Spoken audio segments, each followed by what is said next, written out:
जब भारत टूटा था और फिर खुद को ढूंढने निकला था। नमस्कार दोस्तों, पिछले पार्ट में हमने देखा कि कैसे एक मेहमान बनकर आई कंपनी ईस्ट इंडिया कंपनी हमारे देश की मालिक बन बैठी। बट ये कहानी अभी खत्म नहीं होती, क्योंकि असली राजनीति तो अभी शुरू हुई थी। हमारे दिल और दिमाग पर कब्जा करने की राजनीति, हमारी सोच को बदलने की राजनीति, जब साम्राज्य ने हमारी सोच पे हमला किया। 1858 में ईस्ट इंडिया कंपनी के हाथ से भारत ब्रिटिश क्राउन के हाथ गया और उसी दिन भारत एक कंपनी का शिकार नहीं, एक साम्राज्य का गुलाम बन गया। और तभी चली गई एक खतरनाक चाल, हमारी सोच को बदलने की चाल। हमारे स्कूल बदल दिए गए, हमारे सिलेबस चेंज किया गया, उन लोगों को महान बताया गया जिन लोगों ने हमारे देश को लूटा, और जिन वीरों ने हमारे देश के लिए जान दी उनको रेबल्स कहा गया। अंग्रेज कहते थे, if you control a child education you control the nation.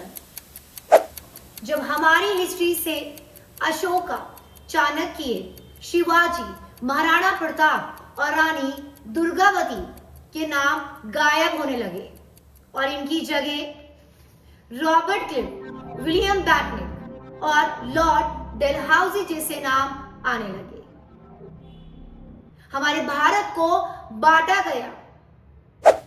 जब आया भारत में डिवाइड एंड रूल का अंधेरा युग, हिंदू और मुस्लिम के बीच में दरिया नहीं, नदियां नहीं, नफरत की दीवारें खड़ी कर दी।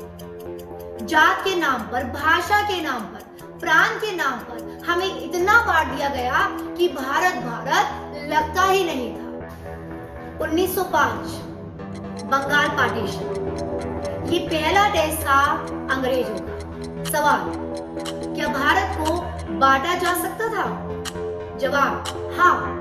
तभी तो 1940 में एक प्लानिंग शुरू हुई भारत को 2 भागों में बांटने की प्लानिंग, और ये प्लानिंग सक्सेसफुल भी हुई। 1947 में भारत को आजादी मिली, लेकिन साथ में मिला बंटवारा।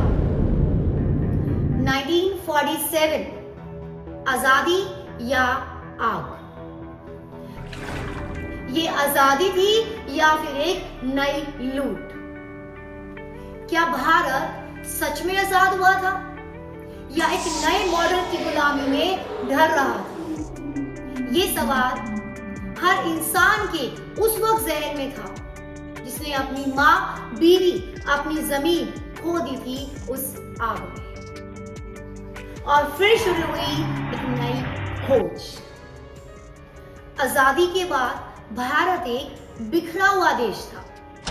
इंफ्रास्ट्रक्चर टूट चुका था, इकोनॉमी जीरो थी, भुखमरी का देश, अनपढ़ों का देश, और सबसे बढ़कर एक ऐसा देश जो अपने आप को ही पहचान नहीं पा रहा था। एक तरफ गांधी का सपना, एक ऐसा भारत जहां सब बराबर हो, तो दूसरी तरफ नेहरू का विजन, एक मॉडर्न इंडस्ट्रियल भारत। इन दोनों विजन के बीच में एक आम आदमी को समझने में ये समय लग गया कि अब राष्ट्र बनाना उनका काम है। जब सब कुछ टूट चुका था, तब एक नई चीज जन्म ले रही थी, एक नया भारत। भारत न सिर्फ अपनी पुरानी पहचान वापस लाने के लिए तैयार था, बल्कि पूरी दुनिया के सामने एक नए रूप में उभरने वाला था। पर कैसे? कैसे भारत जो 1947 में बिखरा था, वो 1991 तक एक नए दौर का नेता बन गया? कैसे एक गरीब देश बन गया डिजिटल पावर हाउस? क्या ये सफर आसान था या इसके पीछे छुपे हैं कई और भी राज? जानेंगे अगले पार्ट में। जब भारत ने पूरी दुनिया को दिखाया कि जिस देश को तुम गिरा हुआ समझ रहे हो, पुअर कंट्री समझ रहे हो, अब उस देश ने उड़ना सीख लिया है। दोस्तों, लाइक और सब्सक्राइब जरूर कीजिएगा, क्योंकि ये हमें मोटिवेशन देता है और भी इम्पैक्टफुल वीडियो बनाने के लिए।